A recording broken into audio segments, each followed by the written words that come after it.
आपल्याला नंदिनी नदी नाशिकमध्ये स्वच्छ आणि सुंदर बघायची असेल तर त्यासाठी फक्त नाशिक शहरात काम करून चालणार नाही, तर नंदिनी नदीचा उगम जिथं होतो त्या गावांमध्ये आपल्याला काम करावं लागेल। आणि या उगम क्षेत्रात काम करण्यासाठी एका कॉलेजने पुढाकार घेतलाय। ते कुठलं कॉलेज आहे ते व्हिडिओच्या शेवटी तुम्हाला कळेलच। आणि नेमकं काय काम करावं लागतं हे दत्तू भाऊंकडून ऐका।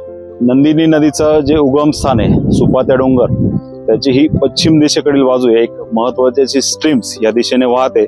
इथल्या भौगोलिक रचनेमध्ये दगड बऱ्यापैकी उपलब्ध आहेत आणि आपल्याला काम काय करायचंय माहिती का, की हे जे पाणी वाहते ना वेगाने, याचा फक्त वेग कमी करायचा आहे, जेणेकरून की हे पाणी जमिनीत जास्त प्रमाणात जिरेल, काही प्रमाणात पाणी साचेल आणि त्याचबरोबर जी अनावश्यक माती नदीकडे नंदिनी नदीकडे वाहून जाते ती मोठ्या प्रमाणात इथं अडवली जाईल आणि एक नैसर्गिक बांध इथे वर्षा दीड वर्षामध्ये एक जलमृत संधारणासाठी एक उत्तम बांध तयार होईल।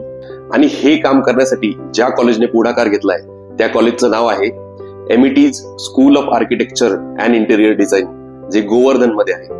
ही मोहीम उद्या म्हणजे 13 सप्टेंबर 2025 रोजी तळेगाव अंजनेरी इथं होणार आहे। बाकी डिटेल्स तुम्हाला व्हिडिओच्या खाली डिस्क्रिप्शन मध्ये मिळतीलच। जरी एमईटी कॉलेजने याचा पुढाकार घेतला असेल तरी असं गरजेचं नाही की बाकीच्या कॉलेजचे विद्यार्थी येऊ शकत नाही किंवा नागरिक येऊ शकत नाही। त्याच्यामुळे ज्यांना सुट्टी असेल, ज्यांना शक्य असेल, ज्यांना आवड असेल त्या सगळ्यांनी या आणि नंदिनी नदीला स्वच्छ करण्यासाठी हातभार लावा।